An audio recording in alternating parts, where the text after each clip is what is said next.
Hi, I'm Trisha Tour and I run Indigo Sky Events. We're a wedding planning and corporate management company. And today I want to talk you through how to plan your wedding and hopefully give you some useful tips that you can use in the future.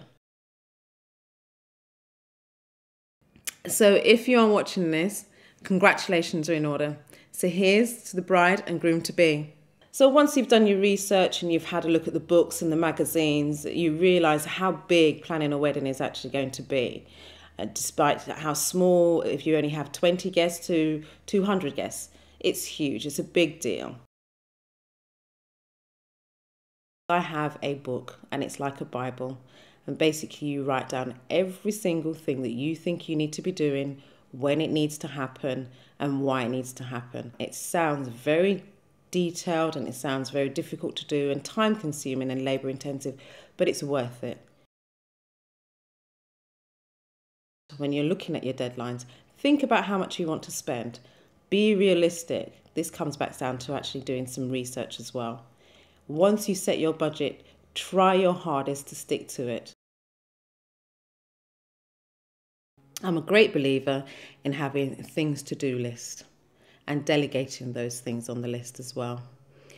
And once you've done that, you've got a clear position that you can actually take and prioritise what needs to be done and when.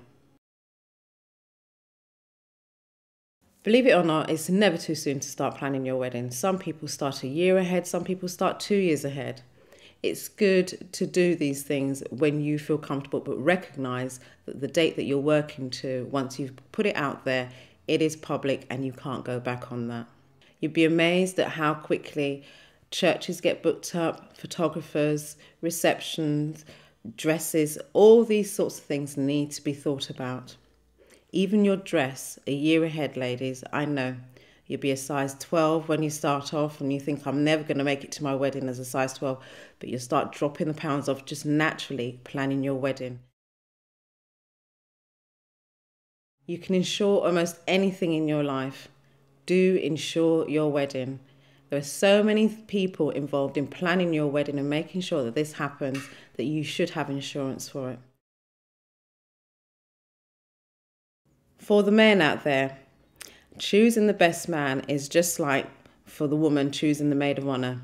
He is key to making sure that you turn up on the day, you have the rings and you look right. And he's also key on your stag night. Make sure that he fits with your wedding party and your bride will be very happy if you turn up on time with everything that you need. Make sure that you have prepared and you know exactly when you should apply for a license, if you need a license. If you're having your wedding that's outside of a parish that you're not familiar with, what do you need to do to actually make sure that you can actually get married there? And what is your location? Is it somewhere that you need to make extra care about, making sure that your guests are going to be able to get there, you're going to be able to get there? Will it suit your wedding? So you've got 6 to 9 months before the big day. What happens now apart from panic and stress? I would start by looking at the type of dress that you want to get. And this can take a long time. You have to be comfortable. You're going to be wearing that dress all day. You can have all your photos done and you have to have your first dance in it, drink and eat in it. So make sure you choose the right dress for you. This is a time when you'd also be thinking about making your formal announcements to your guests. So you need to be choosing your stationery. I personally like the idea of doing my stationery handmade, as I did with my own wedding. It was long, it was hard, but it was very, very personal and I enjoyed it. Have a tryout, have several people do it before you make your decision. Don't just run with one person. Go by word of mouth. So if it's been tried and tested, it's usually the best one for you and it could work. Also think about the types of things that you're going to have on your table. What do you want your tables to look like? It's the detail that counts. And 6 to 9 months sounds like a very long time, but it isn't really. And for a bride that's working and doing everything else and running homes and all the rest of it, it's not a long time. Okay, it's only 3 months to your wedding. This is where everybody starts to panic. Don't panic. What you've got in front of you is achievable. So this is a time when you start thinking about your lingerie, your hair.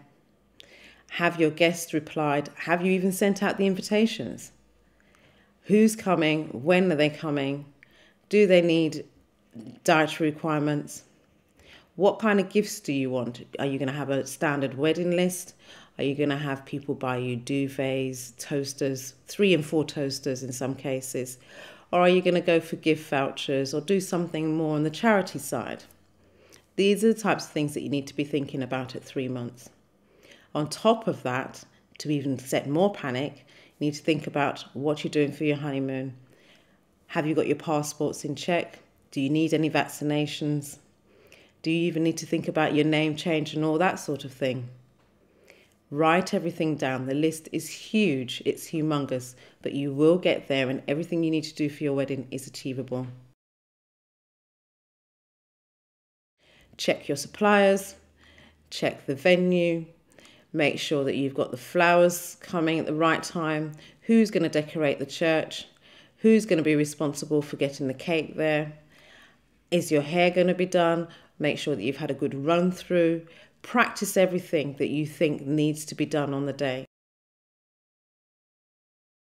You've fallen in love with him, he's asked you to marry him and you've said yes. And now you've only got a very short time to plan the wedding, less than a year. Can this be done? Of course it can. Be realistic about what you can achieve in the time.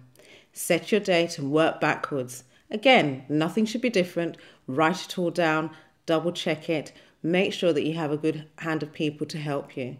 This may be the time that you might think about having a wedding planner who can help you pull it all together. I'm going to talk to you about a unique service now that you may not have even heard of. It's called a completion service. And this is where a lot of brides have taken their wedding right up to a point where they think, gosh, I've got so many loose ends. How am I going to tie them up? You've sent out all your invitations and people are now replying. What do you do with those replies? What do your guests actually need? How do you arrange a seating plan? Who's going to buy what? Who's going to make sure that the bride gets there, the groom gets there, everything is bought, your suppliers have been taken care of? This is what the completion service offers you. It gives you a peace of mind that everything is done and you can then start to relax and get prepared for the day and enjoy the day.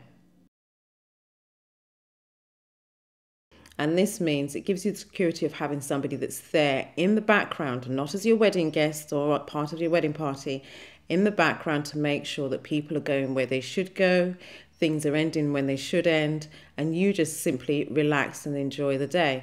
And this could simply mean making sure that your suppliers bring the food in at the right time, things are taken away at the right time, and your guests are seated at the right time so that the photos can be done and what have you.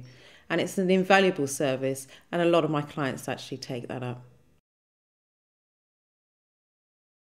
The role of the wedding planner and the key to a good wedding planner is to take all the stress and the logistics away from you. Your role is to enjoy it, as well as help to assist in the planning because the wedding planner listens to you.